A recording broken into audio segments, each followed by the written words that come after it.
Welcome to episode 137 of the People's History of Ideas podcast. This episode, we're doing the second in this series of interviews I told you about a few months ago, where I'm interviewing historians who I think will be very interesting to the audience of this podcast. This episode, we have Fabio Lanza with us. Fabio is a professor of Chinese history at the University of Arizona, and he has just published his third book, Urban Revolution, People's Communes in Beijing. And I just want to mention his second book, The End of Concern, Maoist China Activism and Asian Studies. I just checked. I actually have mentioned that book already 3 times on this podcast, so we'll see if Urban Revolution can compete. Welcome to the podcast, Fabio. Thanks so much, Martha. The End of Concern was it's been cited, and thank you for citing it. Yes. Cool. Well, let's start off just talking about your new book, Urban Communes. What were urban communes, and why should people interested in achieving a more equal world today be interested in them? So urban communes are basically the urban side of what is most known about the Greeley Forward and the post-Greeley Forward organization of the countryside, rural communes, which started in 1958. Those lasted until the demolition in the 1980s with the reform era. Urban communes were a much shorter event, a much shorter phenomenon, but they parallel, at least in the first phase, the development of the Greeley Forward and the development of their agricultural counterparts. So they're basically an attempt to reorganize the life in the cities according to a more collective form of living, to reorganize social life, urban social life, according to what is supposed to be a socialist society, and moving this society towards more communist, in the sense of truly communist in this later stage of development, form of life, everyday life, family life, labor, leisure, things like that. I can go into details, but that's the general point. As for your second question, which is a difficult one, I think there's plenty to learn from urban collectivization, in large part because it failed. It didn't really work for various reasons, which we can go into it. But many of the reasons, I think, as I argue in this book, have to do with a incomplete understanding by the part of the Maoist and the Maoist activist of what are certain problems connected to, especially social reproduction, women's labor, labor in general, socialism, and how to transition out of socialism and things like that. So it's a small case that lasted only in Beijing probably 4 to 5 years. But that actually reveals a lot about the problem of socialism as a stage, if you want, and the problem of Maoism as a political experiment. Yeah, the fact that it's a failure, not too surprising, right? Mao said, fail again, try again until you succeed, or something like that, right? So obviously the first time trying this, you're going to fail. Not a huge surprise, but let's get a sense of what they were trying to do here. So they had the revolution in 49. They launched these urban communes in 58. Yes. They're presumably urban life had there been some sort of transformation before this, right? Yes, very much so. So I think you can understand the Greeley Forward in general, and this particular part of the Greeley Forward, if you don't get what the situation was by, let's say, 1957. So you have the revolution in 49, you have 3 years of recovery, in which this it's purely an attempt to put society back into a functioning form. I mean, literally sewers, making things that things work, that banks are, there is money circulating, that there is actually potable water, that things, basic things. And then you have the first 5-year plan, which is a massive attempt of to industrialize the country. It's a very specific attempt, and it's important to understand what it created. So your 5-year plan is Soviet-style industrialization, which means heavy industry, capital intensive, meaning steel, machinery, big stuff, dams, like really big stuff that requires engineers, technicians, scientists, and capital. It requires also giant factories and giant, conglomerates, which tends to be placed, not all the time, but most of the time, in cities or near cities. So you have a outsized development of this part of the industry and a not similar development of other parts of industrial production, for example, everyday objects, what's called light industry. So you have creation of massive industrial compounds, but not a distribution of everyday goods, for example. And also you have another imbalance, which is central to the Great Leap Forward, which is the imbalance between the countryside and the cities. City gets developed in a particular way, and countryside sort of is programmatically underdeveloped because capital is extracted from the countryside and used to finance heavy industrial production. So by 1957, at the end of the first 5-year plan, you have a situation in which cities are massively improved. Life in the city, urban life has improved, especially for a certain group of people. I'll get at that in a second. Life in the countryside, if it has improved marginally. You have the paradox of a peasant revolution that doesn't lead to massive improvements in peasant life. And that's one of the problems. When Mao starts sort of all through the 50s already, but especially by 57, 56, 57, he starts complaining about the situation. He points out to, the great, the 10 great differences. But, one of the great imbalances is urban versus rural. And the other great imbalance is heavy industry versus light industry. Now, that's big picture. In the cities, what happens?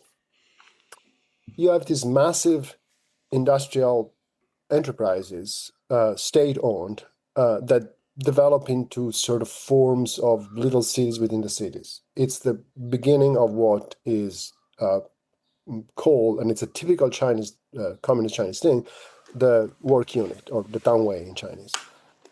So you have these giant, industrial compounds that are great.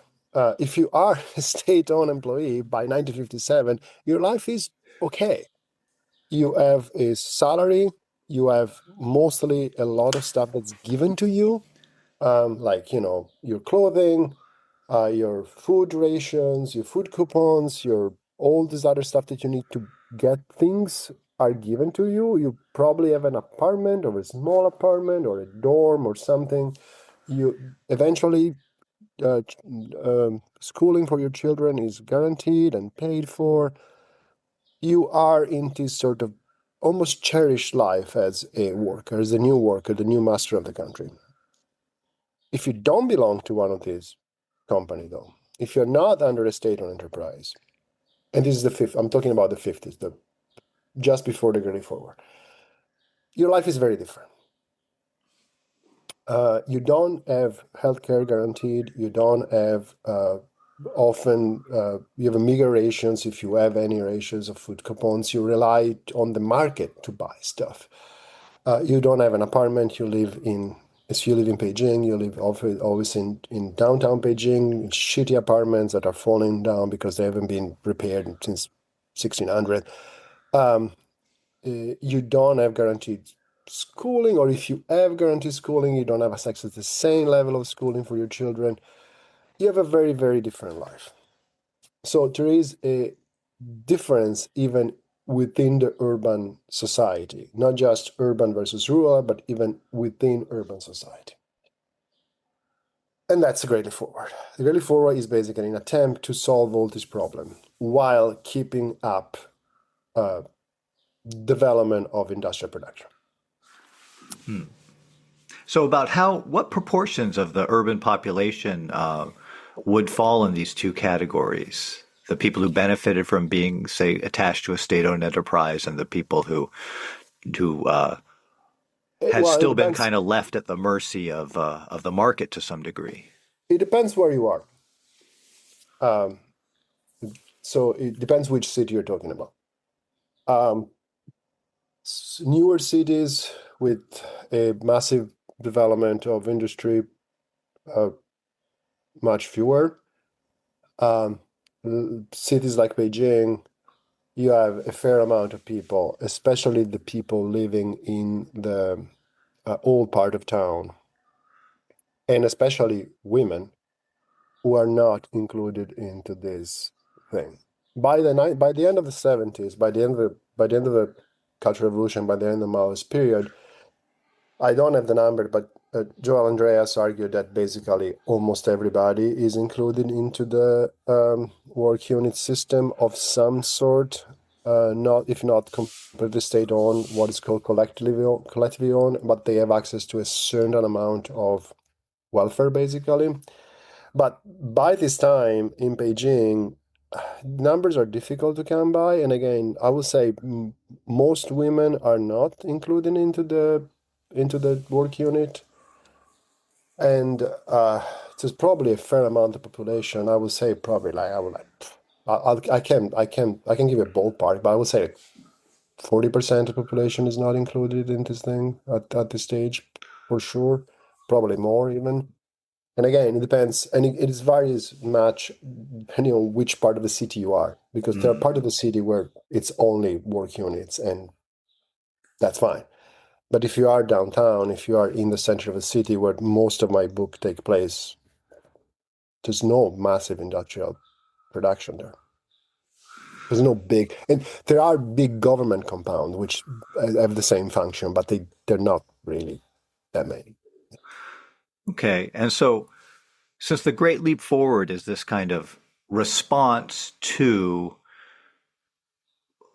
what Mao and other parts of the Chinese leadership saw as the shortcomings of the Soviet model, they're trying to fix all these problems very quickly.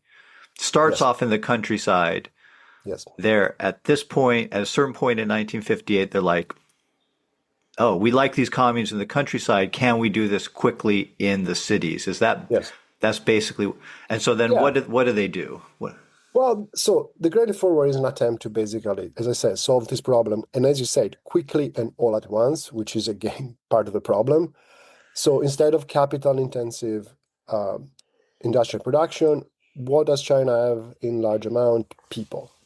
You switch to labor intensive production, uh, which you can also develop in the countryside. So you basically say, okay, instead of creating industries, giant industrial, capital intensive, high tech industrial production in the cities, let's move industrial production in the countryside, creating low, uh, low skill, low technical level, labor intensive production that also produce everyday goods and not just giant machineries and steel, which will benefit the life of the people.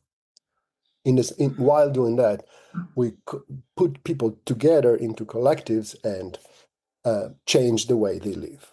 How so? Well, the first, so what kind of labor is available? What kind of labor is available? Think of, the situation in China at the time. The first kind of labor that is immediately considered to be unused is women's labor. Women who are, of course, working at home, and if you are in the countryside and even in the city, they're probably doing already two jobs because they're raising a family, feeding a family, but also probably doing some form of um, textile production, for example. They make shoes, they make clothes, they do a lot of stuff. They weave if you're in the countryside. They do other things. So these women are considered not to be working. They're considered that domestic labor is not labor. So if you take these women, that's the principle. and out of the home, out of the slavery of the trivial domestic labor, and put them into factory work, then we'll have immediately an enormous amount of labor that's freed and that will contribute to production. And that's what happens both in the countryside, but in the case I'm looking here, also in the city. So once they establish urban communes or form of neighbor collective labor, is exactly that. Women are asked or invited or volunteered to get out of their home and join production teams. Often we're talking about very, very low technical level stuff. Women are described to be moving out of the home with, bringing their own tools, put out a shed in the neighborhood alley and start, unspooling wire for the local factory nearby and sell this unspooled wire or respooled wire to the factory nearby. Or they start making object of everyday use. They start making like shoes or fire burners or, chimneys, old clay chimneys, all this kind of stuff, with truly minimum investment or no investment of actual capital, but purely through labor. So that's the first step. Massive, what they call like freeing labor, freeing unused labor. And that's not a problematic term, but we can talk about it. The second step is, okay, so these women are leaving the house, they're leaving the home, getting out, becoming workers. They move literally from being housewives to being workers. So who does the domestic labor now? Who takes care of the children? Who takes care of the food preparation? Who takes care of mending clothes and doing all the labor that's all of a sudden women are not doing anymore? Well, then the commune established collective services. So instead of the welfare provided by, in large work units, you have here communal canteens, you have communal service centers who do the mending, the washing, the cleaning, this kind of stuff, and you have communal childcare. You establish kindergarten, crashes, nurseries, things like that, using, again, female labor usually older women. So you get the grannies to run the childcare center. You get, the people who are good at cooking to run a communal canteen where you can eat, if not for free, for very little money. And the idea is basically you achieve at the same time two things. You keep production going, you keep increasing production at a rapid speed through basically massive amount of the dispersal of massive amount of voluntary labor, not voluntary, they're paid, but underpaid labor. And you keep, you change the entire social relationships in the cities because life becomes much more communal. Life does not depend anymore on the single family cooking for themselves, eating by themselves, taking care of the children by themselves, but all these services become collectivized. And so you achieve at the same time, or you're supposed to achieve at the same time, a development production and a radical revolution of everyday life. That's the plan, at least, both in urban and rural setting. Rural setting is slightly more complicated, but that's the plan for sure in the urban case of urban communes. And in the book, you give the successes of the plan, the failures of the plan, there's so much. This is such a rich aspect of the book, as you get a sense, okay, this is the plan we've come up with. This is what's supposed to happen. Yeah. But now this is how it plays out in real life with real people. And so that's just such a strength of the book, is getting a sense of this, the richness of like, what does this look like when you actually try to do it? Because on the one hand, everything you describe totally makes sense as like, okay, this is the intention. This is what we're going to try to do. This is what you would try to do if you want to, if you want to try and move from being a very poor society to, both to achieve these aims, right? Of trying to prefigure a new communist society with some level of abundance, creating the possibilities for women to leave the home, that sort of thing. But then in real life with real people, there's ways in which this goes well. There's ways in which there's a variety of responses that real people have to this. There's a variety of difficulties thrown up, and you don't need to enumerate all of that here. That's all in the book, and that's why people to get it, go get the book and read the book. You'll get a sense of all that. I just want to clarify one thing you said. You called it trivial domestic labor. I just want to clarify for our listeners. They could probably tell from the context, but if not, that is the language of the Chinese authorities. That isn't that's not your own description of it. It's very clear in the book that you recognize that the work caregivers do in the home is valued labor. Yeah, it's defined as trivial, which is again one of the problems, because you start by demeaning the kind of labor that exists, and then it's very difficult to really consider it as a crucial part of every society and social life and social organization if you basically demean it from the starting point.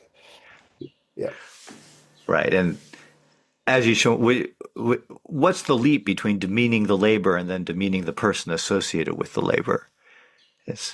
It's pretty, as you show in the book, it's pretty close. It's if you start considering that any kind of labor done domestically, which is basically any kind of labor done by women, is by its definition trivial and kind of demeaning or demeaned, then any kind of other labor that any woman do, and therefore any kind of women participation in production, is therefore considered to be lesser and demeaned and and underpaid.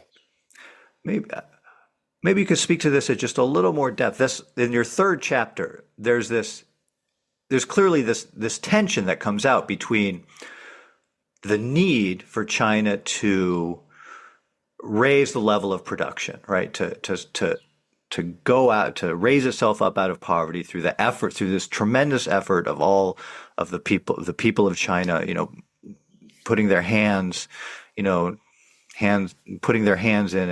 and doing work. But on the other hand, there's all these other goals apart from increasing production, women's liberation being the big one, but, also trying to prefigure a communist society in a number of other ways. And this contradiction, would you say at the start of the Great Leap Forward that for the Chinese Communist Party and the people formulating these policies, how clear was this contradiction?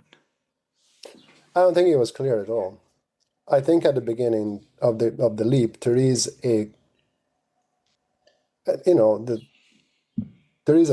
an absolute belief that you could do all these things together, that you could at the same time, massively increase production. You could leap literally into massive increase in industrial, numbers, but literally outputs and production in general.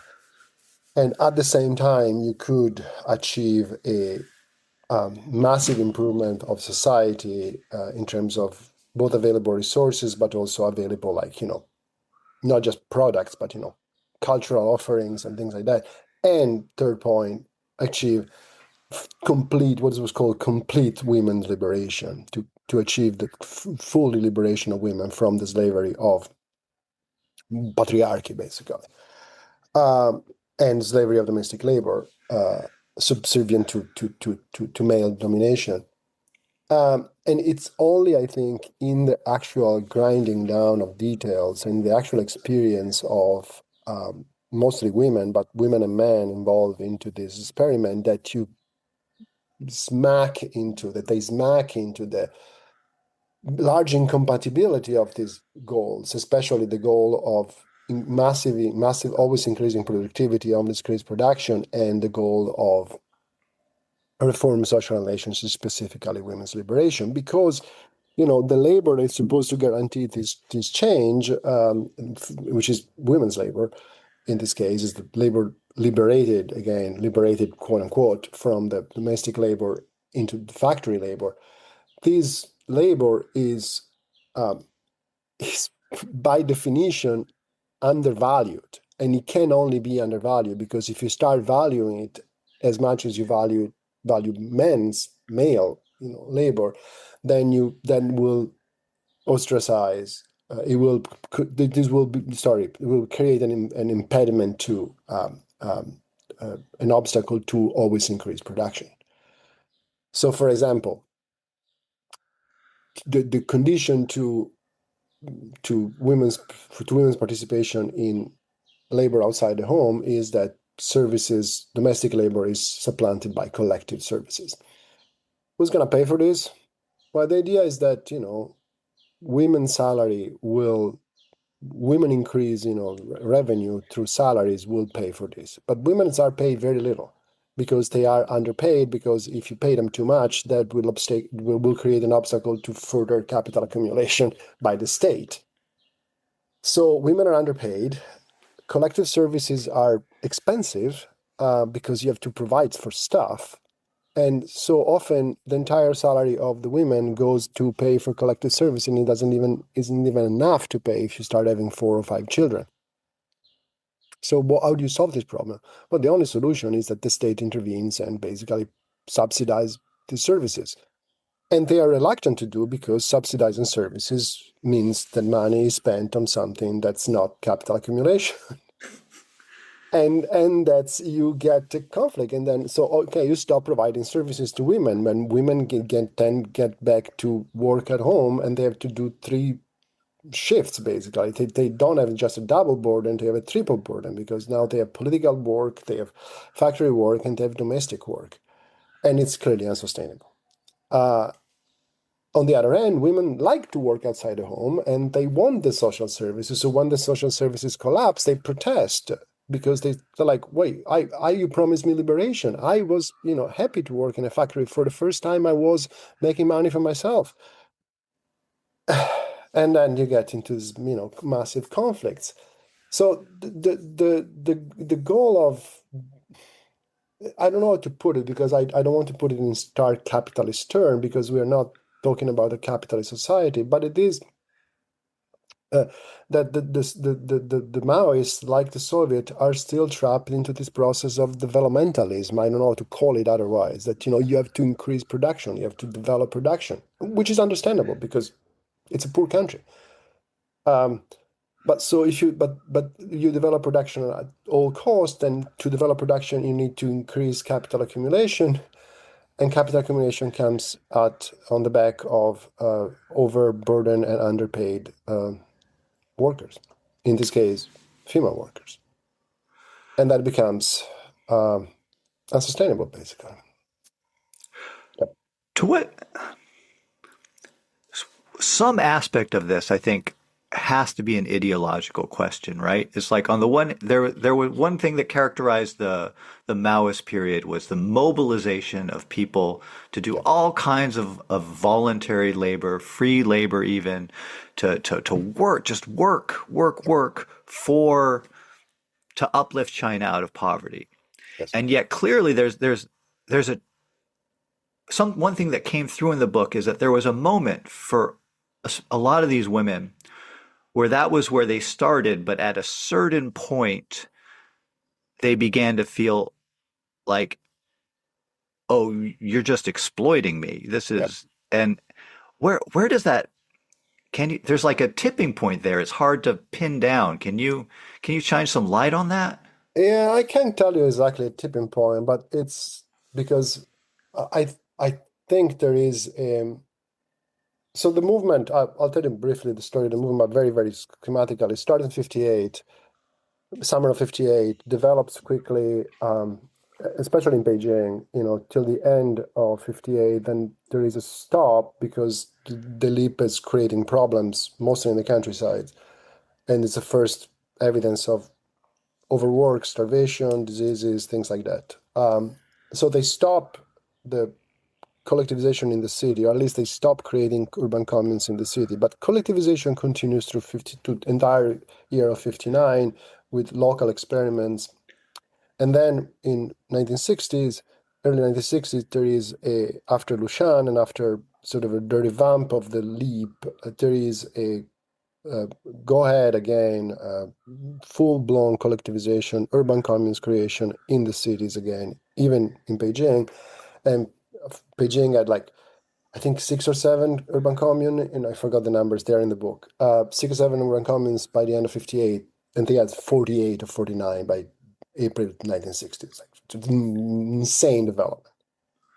And then, from then on, you have this boom in 1960, but then emergence of massive problem at the same time. And then by 61, by late 1960, 61, 62, they let the experiments basically die down. So if there is a turning point, it is in 1960 somewhere, when there is this massive boom, but also a massive explosion of issue. And I think what you get from the sources is that there is a massive, I mean, again, you pointed out at the beginning that the Great Leap is not insane. There is a logic there. There is an economic logic there that you have what you have. You have labor. You try to achieve a certain series of objective and solve a certain series of problem that the previous period had created. There is a logic there. And I think there is also truly bottom-up voluntary participation. It's not just, the usual story of, the government made them do. It doesn't work that way. There is clearly a massive bottom-up desire for improved life in all aspects, including a social life, women's getting out and doing stuff, and different, different aspiration for a better life, if you will, and revolutionize social relationship. And that leads the explosion of participation in 58 and 1960. Women, mostly women, are really want to volunteer labor. They literally volunteer labor. And if the system works, so if you have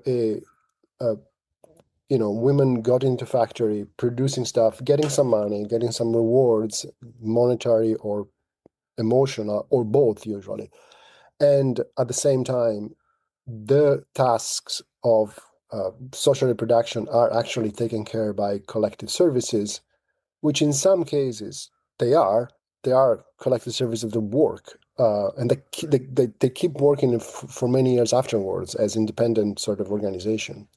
Some of the creches, the kindergarten, the canteen that are created during the Great Forward continue to work afterwards. So if these things work, it kind of works. The whole thing makes sense. Not fully. The women still have to do effective labor, social reproduction labor at home. It's not fully collectivized, but there is a functioning system. The problem is that extraction of labor increases all the time. Women are asked to be more and more productive. There are other economic problems that I won't go into because it's too complicated, but they are in the book. But also the fact that the collective systems are not self-sustainable. They need some subsidy. They need some input from the outside. They usually are not. Either they're too expensive, so you have to pay for them, or they need subsidies from outside. And that's a contradiction. And that's an unsolvable contradiction. When the social service start to decline, women are left with, and at the same time, the pressure for productivity keeps increasing. Women have pressure for productivity in the factory, and they're left with social reproduction labor at home. They basically take care of the children, and so on and so forth. And so that's a point at which the tension explodes. And I think another point at which the tension explodes is that women are promised liberation through labor.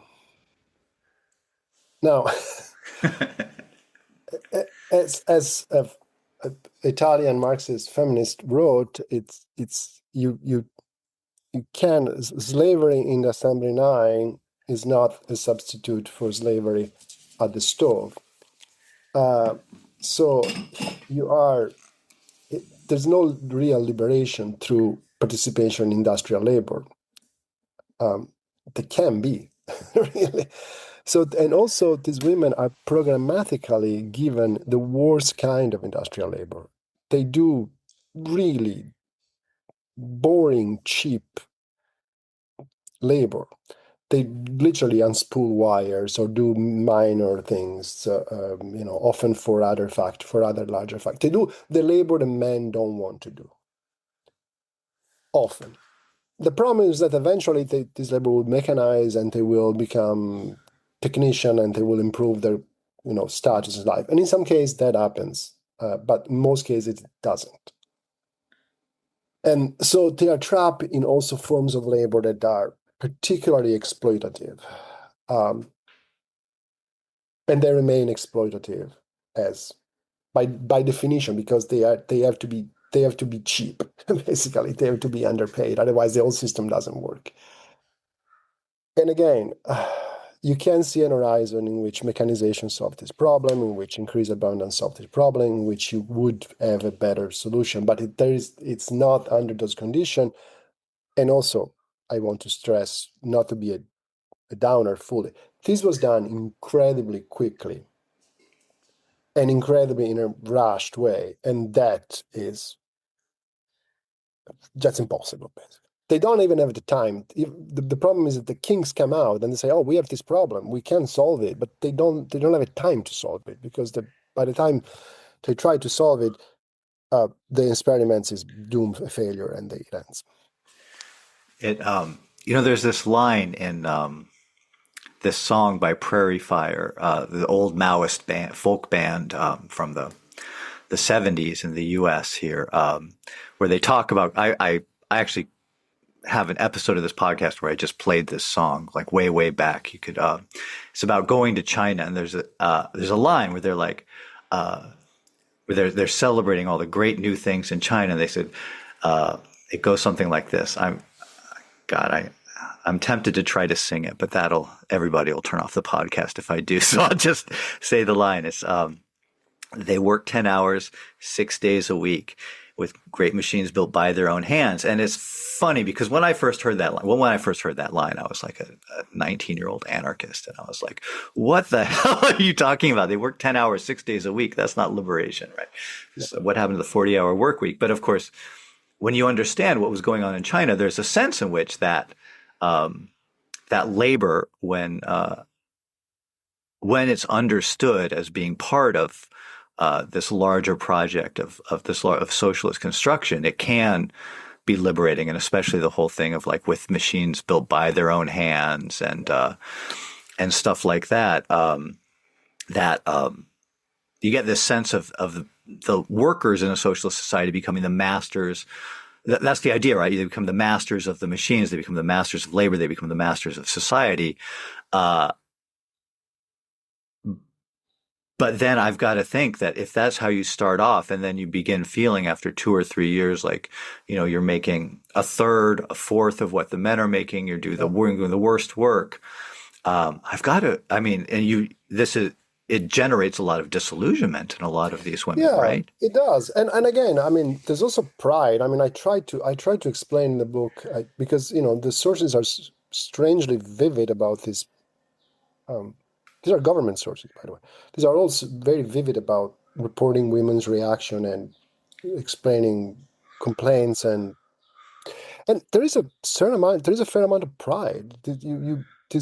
Women report, especially at the beginning, that there is a pride to have become a worker, to stop being called an housewife, to stop to be called a dependent. That was the other term used in Chinese. And to have become a worker, truly a master of the country, as you say, a master of society. It's a massive, it's a change of status, and also economically. In many cases, they get some money and they can do stuff that they couldn't do before. They contribute to the family. The family finances get back. So there is an enormous amount of pride. But there's also at a certain point, as you say, disillusion, when you realize that in many cases, not all cases, but in many cases, you are, as you say, paid a fraction of what a man is paid. You don't have possibility for advancement. You can become a skilled worker in some cases. Some cases you can, most cases you can't. And you're trapped in doing boring, really, and truly long hours of boring work for very little money. And you wonder, okay, is that the promise of the socialist worker? It's not, and it's supposed to be a transitory stage, but you are in that transitory stage. Right.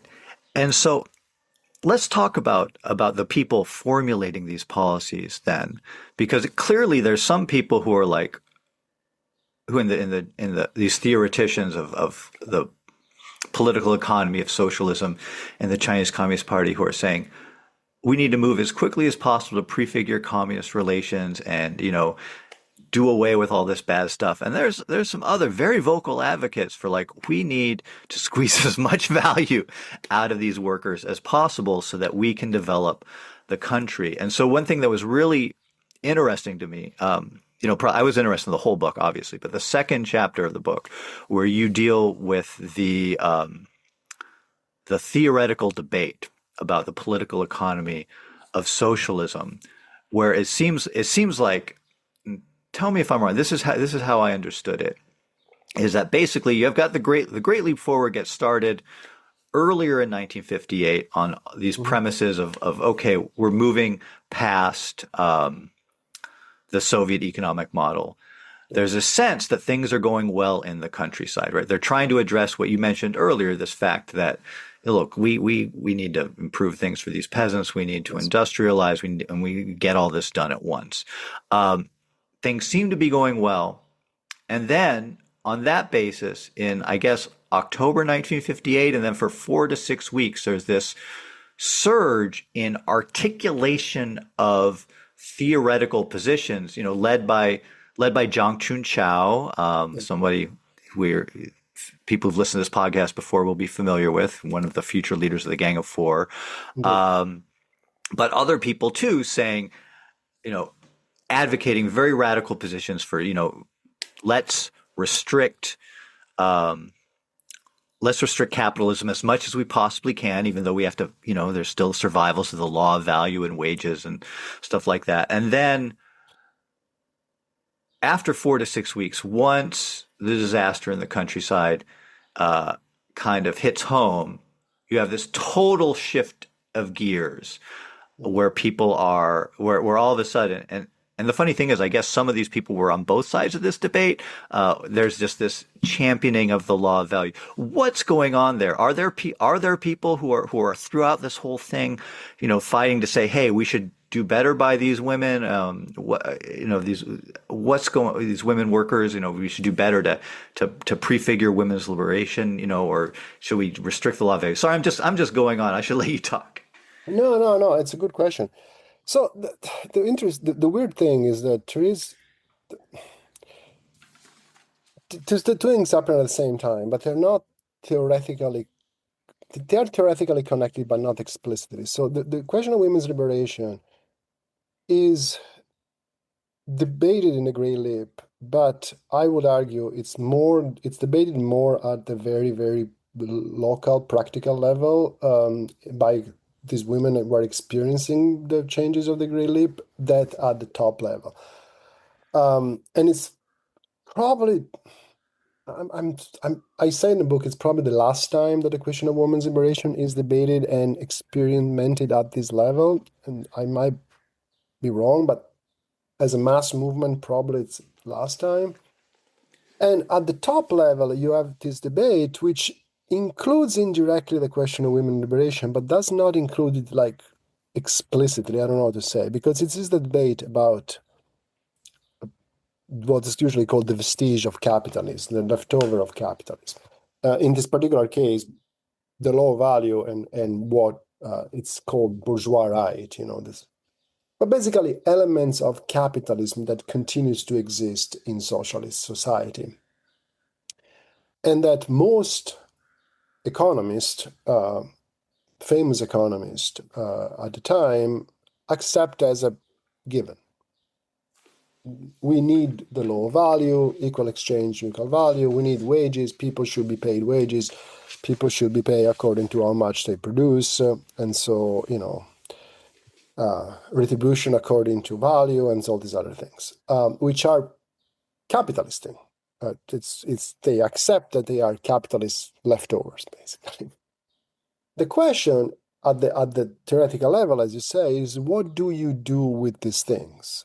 Are these things really gonna expire and disappear and vanish into thin air once we develop society and abundance is reached and the forces of production, to use Marxist language, have fully developed, and then we march into communism and these things will disappear naturally, basically, as most economists, and these are, by the way, these economists at this time are the economists which will be in charge during the reform era after 78. These are exactly the same people.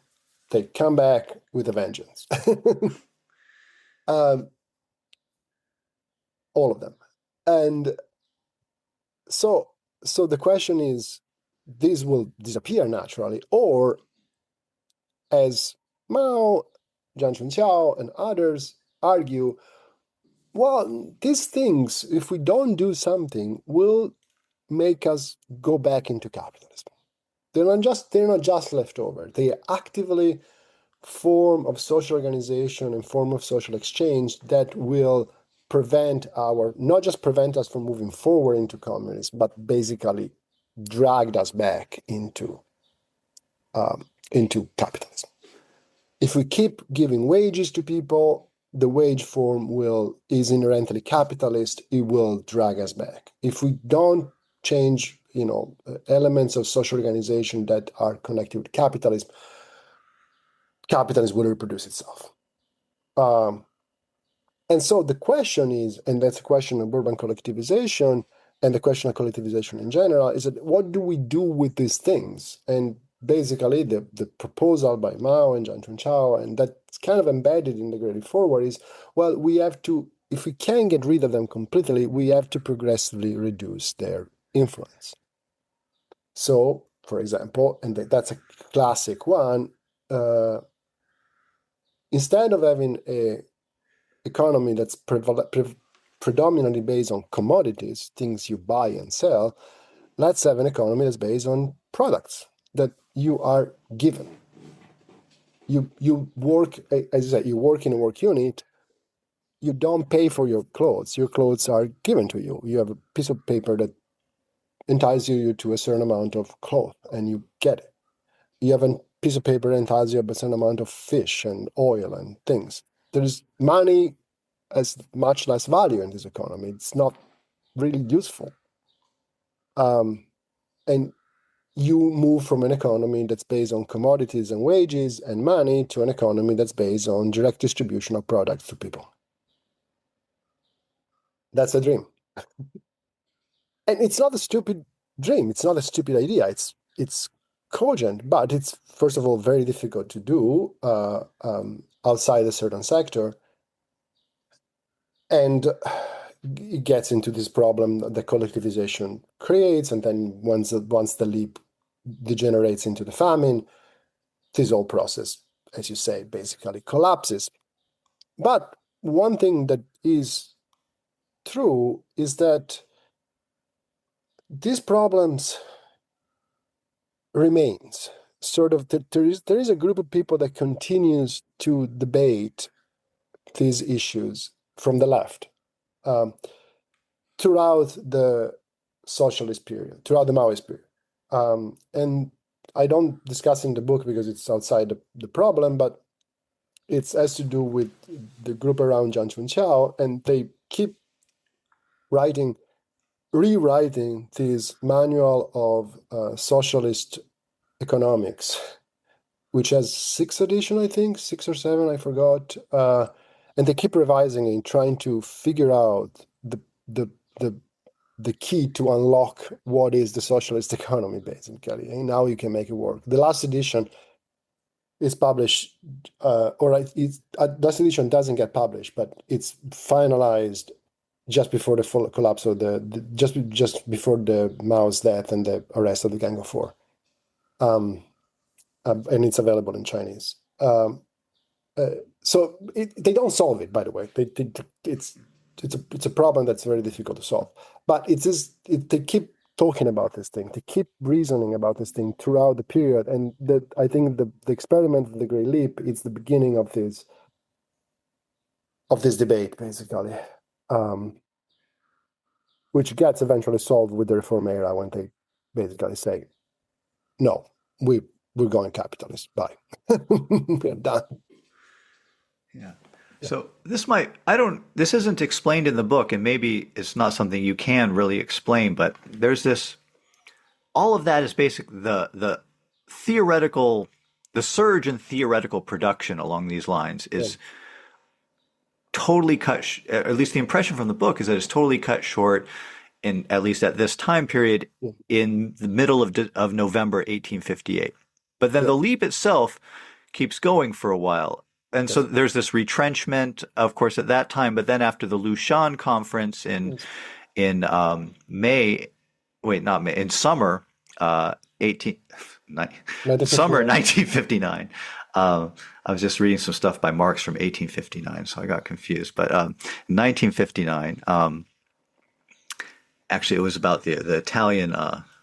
And it was about Italian liberation. It was that whole French war where he's attacking Louis Kossuth for making a deal with Louis Bonaparte. Anyways, totally separate issue. Anyways, 1959 is where we're back at. After the Lushan conference, where Peng Dehuai says, "Hey, let's tax Mao and then Mao says, "No, we're going ahead with this." What's going on there? There's all of a sudden a resurgence in the urban communes have been pulled back, and then they're given free rein, but there's no concomitant production of new theoretical materials. It's like what's going on there? There's a re-radicalization, but they're not giving an opening to the re-articulation of radical policies like they had early in the leap. No, there is. Yeah, you're right. There isn't. The 1959. And actually, I don't know why. I think there is. So the 1958 debate, which is definitely cut, it ends, as you say, by late 1958, but it's definitely cut and concluded with this massive conference in Shanghai, which I think is April 1959. Which is this giant conference on the socialist economy and the law of value, with hundreds of people taking part, social, economists, social scientists, theorists of all kind, and that produces a volume of, I think, 850 pages. I forgot how many characters in the book. It's an insane amount of papers that all kind of saying the same thing. And that's sanctioned, that the law of value still has a function in socialist society, and that all that's capitalist left over still have function in socialist society. That's the end of the debate. I think the original debate, which starts with Mao himself. Mao gives the opening in early 58, maybe even 57, when he starts criticizing Stalin. Stalin's text on the Soviet economy and the Soviet manual on the socialist economy that had come out a few years earlier and translated into Chinese, when he basically is saying and looking at Chinese society and say, well, we're not going to get out of this. We are not progressing toward communism. This is not fast enough. This is not happening. If you follow this principle, this is not going to happen. We need to, and it goes back to the experience of the Chinese Revolution, the voluntary labor of the Yan'an period, and so on and so forth. And it claims a specific Chinese, not Chinese in the sense of culturally Chinese, but Chinese in the sense of social historical experience of revolution in order to overcome this conundrum of the permanence of capitalism under socialism. Voluntary labor, no lack of refusal of monetary compensation, and so on and so forth. Uh, and I think Mao gives that opening, and Jiang Chunqiao and others take that opening and run with it. And so that you have the theoretical debate. By 1959, that theoretical space is closed, at least in the overall public sense, basically. It doesn't get reopened until much later when they start republishing this manual of political economy with the Gang of Four and other people. And I think the 1960 development is kind of like, it's much less theoretical because it is, I cannot explain it really because I don't understand why it starts again. And I look at people who studied the CCP internal debates, and my impression is that Mao is pissed up and why, okay, fine. But it's not just Mao.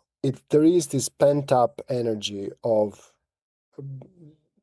all levels, both local cadres, regional officers, ministries, parts of the CCP Politburo, Mao himself, and others that want to push forward this experiment one more time and see if we can actually.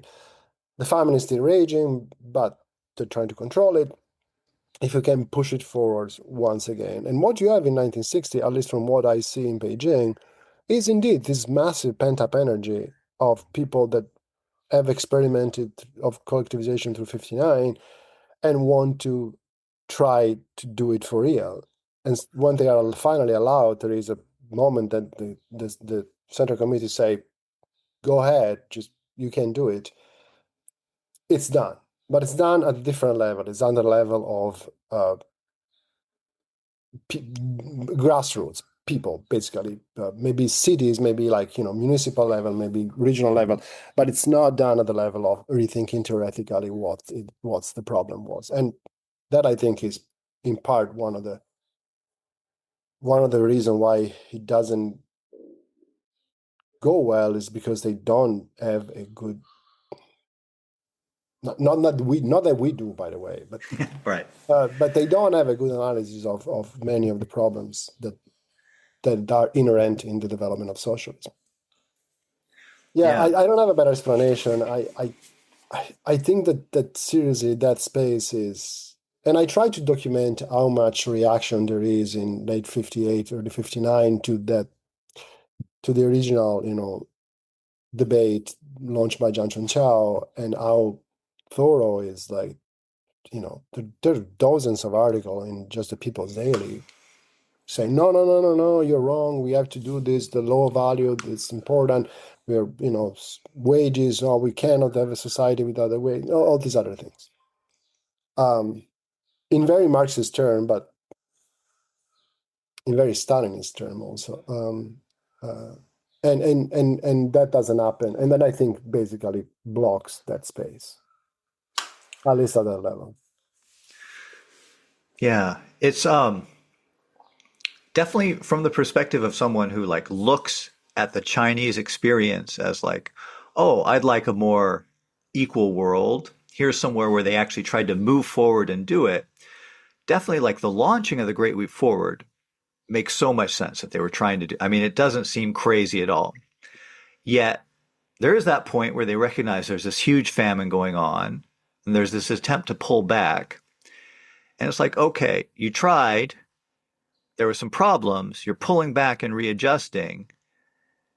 And then Mao does this thing after the Lushan conference where, at least, from with historical hindsight, we can see it extended the famine, it made everything worse. That's a really bad look from the perspective of, I mean, I think there are a lot of people who will say, I know there are a lot of people who will say all this stuff done to make things more equal in society is discredited because you did this thing and millions of people died, right? And leaving aside the issue of how many millions get cited, is still, you're killing that many people. That's not a good look for someone who wants to liberate mankind, right?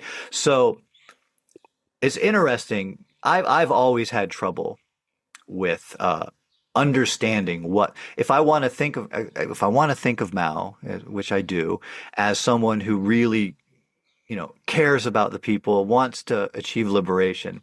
This move that re-extends the famine is tough, but it's interesting that you're saying that they potentially thought doubling down on all this might fix it. Is that a possibility? Yeah, it's a What do you possibility. think? I mean, I don't know, and I've read, as I told you, and there are people who, people who spend their life, mostly political scientists, looking at, internal document of the CCP, debating all these things, and it's very, I mean, it's clear that Mao has a role in late 1959, early 1960 in relaunching this. Um, and Mao was often reactive to other people. There is a theory that uh, some ministry were pushing for the Grey Leap to be relaunched, and some others were against, and some regional powers were pro. It's all complicated. And also it's contradictory because Mao is, and I think this is not controversial to say, Mao was basically the first to stop the leap in 1958 because he starts getting, stuff gets to him, like, random information that there's people dying in especially remote provinces, either of overwork or new diseases or the beginning of a famine. And Mao, the first thing he does, to be honest, in late 1958 is like, okay, we have to stop this. We have to slow this down because this is not working. So it's very difficult to understand what happens in 1958, in 1959, sorry, after Lushan in 1960s. And I'm not one of those who think, it's spite, it's just, he was mad at Pentawai and then he decided to kill a million more people. I don't know. I don't think it's that. Uh, it might be a radical attempt by a revolutionary to see the revolution to the end in many ways. To see, okay, but maybe we put a stop to the leap at a certain point. I hear good things from this place and this other place that the famine is better. Maybe if we put faith in the people again, this will. But I don't have a good explanation either. I don't know anybody who does actually. um, I think the situation was very complicated in terms of also what information was circulating at the time. Yeah, and I agree with you. I mean, the I'm not. One of the reasons I wrote the book about the urban side of the Grey Leap, because I think on the urban side, because nobody dies really. Um, That's true. Yeah, Yeah, yeah. it's and nobody dies because people are sent to the countryside to die. So I'm not discounting the tragedy of the countryside at all. But if you want to see the mechanism, both both not just a very practical level, but at the more theoretical level, what worked and what didn't work of the leap, what could have worked and what could not have worked at a very, very deep sort of, theoretical, but also like, problem of, understanding labor, understanding women's liberation, understanding this thing. If you want to see it without being immediately derailed by 30 million people dying or 20 million people dying, the cities do that because you don't have people dying. You have an experiment that continues while people die in the countryside to a certain extent. But also an experiment that reveals the major contradiction in the logic of the leap in this particular situation. As long as we're talking about the leap, let me ask you a question that I get, and I'm never really able to answer satisfactorily for my listeners, and maybe you can help us all here. When I first started reading about the Great Leap Forward, this is like when I was more of an activist and before I went to grad school or anything like that and like studied Chinese history systematically. I mostly read things by people who were like talking about all the socialist new things that were being created during it. And those people, they would never mention they like wouldn't even mention the famine when they talked about it. If you read what they wrote, in this sort of stage of my political development, it's not that what they were writing was necessarily inaccurate, but they were leaving out the famine, right? Because they just didn't want to talk about it. But then on the other side, not that these are two necessarily equal things. In reading academic works or and certainly popular histories of the Great Leap, you come across this kind of other thing where there's a lot of historians who just sort of act their explanation for anything that happens is communists are crazy and violent, so they do crazy and violent things, right? Here's an example. I was just listening to a talk that someone gave recently on the history of communism on on and he brought up something I'd heard about before, which was this in the book on the Cultural Revolution by Roderick McFarquhar and Michael Schoenholz, right? They've got this quote about Mao talking about how great Hitler was, right? And it's like the citation is basically trust me. There's no citation, and there's this whole tendency in so much of this academic literature by the leading figures in the field in many cases where you feel like these people are so hostile and irrationally hostile to the reason I'm interested in this period, right? I'm interested in this period because I want a world where people are going to be more equal. Obviously, I've learned to like love China and be just interested in all this because I'm interested in history, right? It's intellectually interesting, satisfying, blah, blah, blah. But fundamentally, I came to be interested in revolution because I want the world to be more equal. And when you encounter when all of the books you find are people who seem to have diametrically opposed values to you, I think the tendency is just to say, screw these guys. I can't trust a word they say. So this is just a big, long preamble to what are the where can my listeners, and other people look for actually like good books to read? And obviously we've got to be open to reading things that we disagree with, but, who's tackling this and they're not just, some crazy anti-communist. So you point out to a true issue. So the earlier work on the Great Leap, and I think I cite in my second book, The End of Concern, you mentioned earlier. There's a famous article by an American economist, Gurley, who at a certain point writes about the Great Leap Forward, and is writing in 70, I think, 69 or 70, when we didn't know what happened during the Great Leap Forward, or at least it was much more difficult to know what happened during the Great Leap Forward. And he writes that nobody died. The people have not starved. The millions have not starved. That's a sentence specifically. And so my question was, what happens when you realize 10 years later that millions have starved? What is your assessment of the revolution at that point? And it's a problem. I mean, the probably the most well-read person in contemporary Chinese studies, Frank Decoder, who is I will say openly, a bad historian and a politically despicable. But his Cultural Revolution book, which unfortunately I read, as you say, tons of footnotes that says X person told me, and you're like, what? That's not a thing. It's not a thing.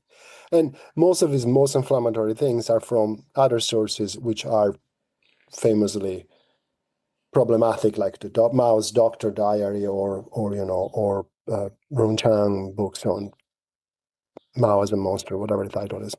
But so truly trashy, non-historically accurate sources. So what do you do with that? Well, I think there is better stuff now. Unfortunately, it's very academic stuff. The PRC, the new PRC history, which is not new anymore because we've been at it for like 25 years at this point. But the new PRC history is a bunch of people who came to the history of the Maoist period, if not with political sympathy. Some of us do have political sympathies for the period and share your desire to find out,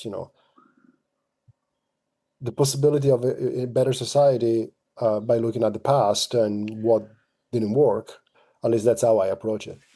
But at least with a certain respect for the Maoist experiment, a respect, if not a shared ideology, at least a respect for what the people went through. So if you read work by academic historians of a younger generation, not all of them, I'm not saying all of them, but some of them have at least a certain amount of respect for what people believed. So the phrase we use is take Maoism seriously, not think that these people were all insane and believe in fairy tales, but that actually that belief inform lives and massive experiments, revolutions, and things like that, and that you have to take it seriously. You have to take what these people believe as a thing. So I think there is a new PRC history, or at least there has been for a while, a new PRC history thing that that at least has a better approach to the Mao period. And it's mostly academic, unfortunately. As I said, our production is very academic and sometimes can be, I'm not saying difficult, but, not publicized for the average reader. And not priced for the average reader. And often not priced for the average reader. That's unfortunately a true fact. Academic publishing is expensive. Yeah, but people can find libraries or stuff Yeah, like yeah. that. Uh, I mean, because I mean, I can mention a few about different topic. I mean, for example, Gail Shutters, which is not a younger generation, she's retired now, but her book on the experience of women, of peasant women, and their memory of the Mao period, and especially the Great Forward by peasant women, the gender of memory, is a masterpiece, and it's very readable. I would recommend it to anybody who wants to know something about especially the gendered experience of the Maoist period in the countryside. It's a truly beautiful book. Awesome. Gail Hirschatter's The Gender of Memory. Gotta read that. And maybe if you're able to maybe email me a list of maybe a handful more books that you would really recommend on the period for my listenership. I think people would be really thankful for that, and I can put that in the show notes for people to access. Yeah, on the Great Leap specifically, I don't think there is, unfortunately, anything that rewrites the history of the leap in any more coherent. It's described in other books. So the general memory described is there other books I'd recommend that describe specific experiences of the leap, but there is not a new book like the decoder book on the Great Forward that the famine, Oriang Shang, Tombstone. They're all about the famine, all about how many people die, literally counting the bodies. There isn't I don't think there is a book that rethinks the leap, which Sure. But if there are things that touch on the leap, maybe in the context of larger things, no one's gonna, I think, complain too much if they have to read a little bit about the earlier 50s or the post 62 period. Yeah.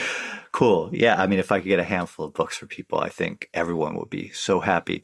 All right, let's end on a little bit of a cheerier note here. You had a chapter that really surprised me and that I really enjoyed on barbers in the Great Leap Forward. And can you tell how you came to realize that was something worth talking about, and just give a briefly talk about why that was meaningful? Okay, as a premise, I haven't been to a barber since 1992. I'm completely bald. So my experience of barbers is personally non-existent.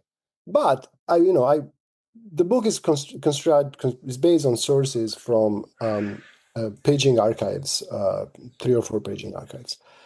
And so I went to this archive. I kept collecting sources about the urban communes, and things that I kept finding documents about barbers, like a strange amount of documents. about barbers, and to a lesser amount of people who ran bathhouses. But barbers were incredibly prominent. And, I was like, I don't know what to do with those things because I was like, barbers, who cares? Um, but finally, I started reading them and I kept collecting them and I started reading them and I realized that you had kind of a microcosm of one aspect of the urban collectivization and the leap that I never had thought about. And which has to do with both the reforming, everyday life in the city, but also ideas about beauty and what socialist societies should look like. And I mean aesthetically, literally look like. So the barbers were a point of interest, especially in Beijing during the Great Leap, because they were because of two reasons. One, they provided what was considered to be an essential service.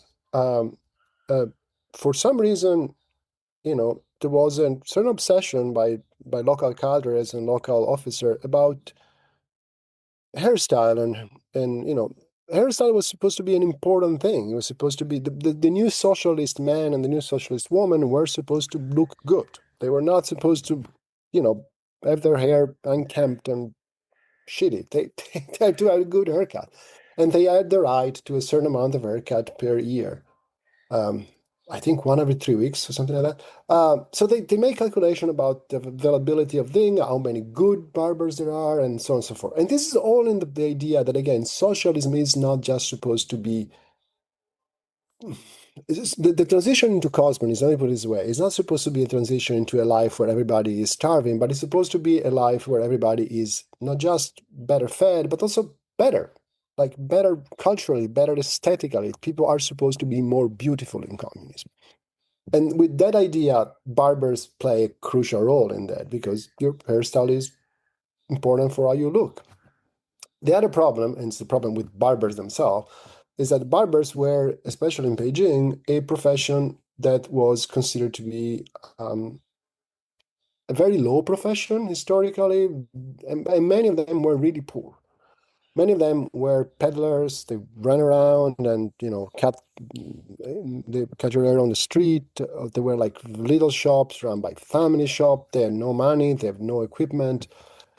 They were poor, basically. So solving the problem of the barbers was also solving the problems of a part of the poor population in Beijing.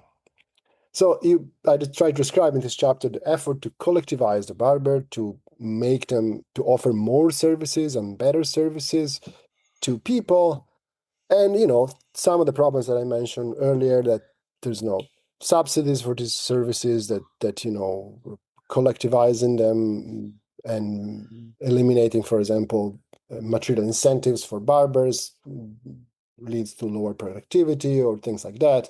That when the decollectivization happens, barbers are decollectivized too. But I try also to explain another problem, which I never thought about, which is that the the society that they try to build, we always think of China as, this, ant-like population of old people dressed in blue or gray, moving around with all the same things.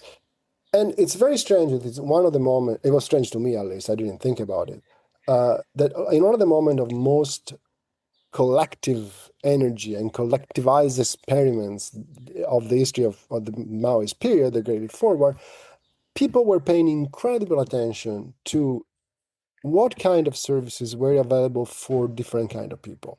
So, for example, there was a clear sense that intellectuals and military people deserve better haircuts and were willing to pay more for their haircuts, and that workers deserve shittier haircut, and that there were to be a there to be a sort of like a list of services according to taste and class, if you want, and that those services had to be differently priced. It was not a bug, it was a feature of the entire thing. And I didn't know sincerely how to reconcile it, if not with the idea that society was indeed different, it was diverse, and these people were aware of the diverse need of diverse people. Um, but that it wasn't a movement to give everybody the same haircut, for example, to give everybody haircut even at the same price.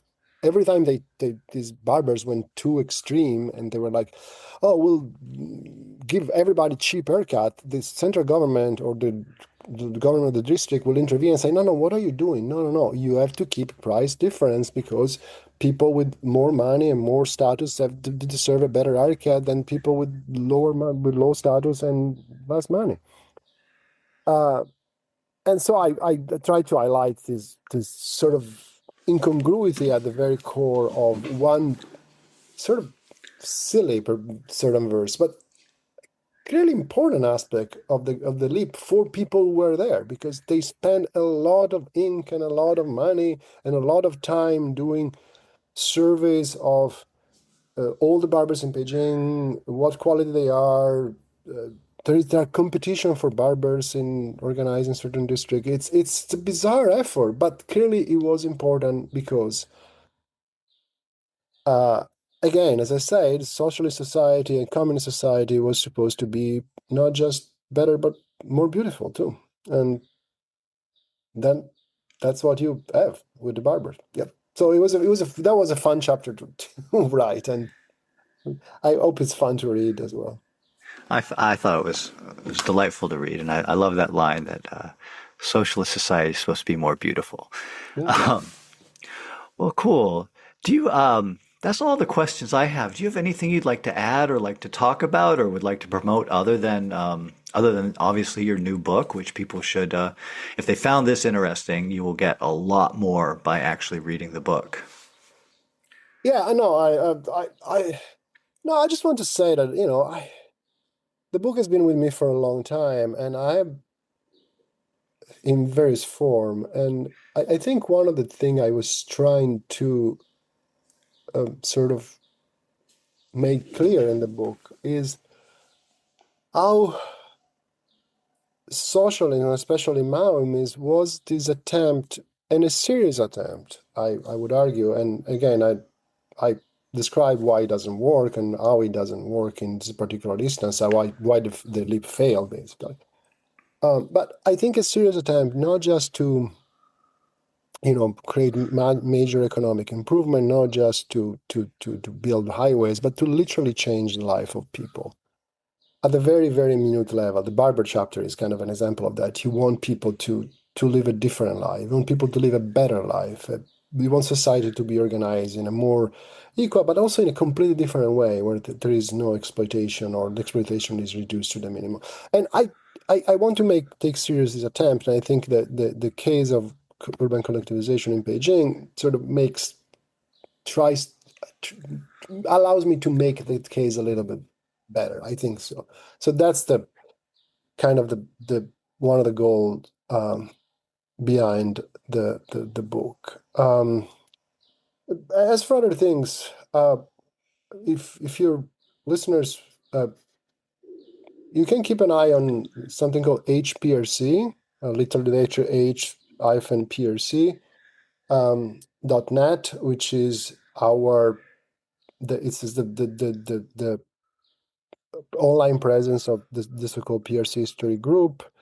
We do a lot of book reviews, for example, of book about the PRC, publish random article, intervention, there's other materials, and it's open to anybody. Anybody can join. You just need to subscribe, but it's easy. And yeah, you get this access to this stuff. And I think it's a useful, if you're interested in the history of Maoism and the history of the PRC, there's useful stuff in there. And yeah, and I do most of the online management. So if you have a problem, email me. All right. Well, thank you so much for sharing your tremendous knowledge with us here. Well, thank you so much for this. This was fun.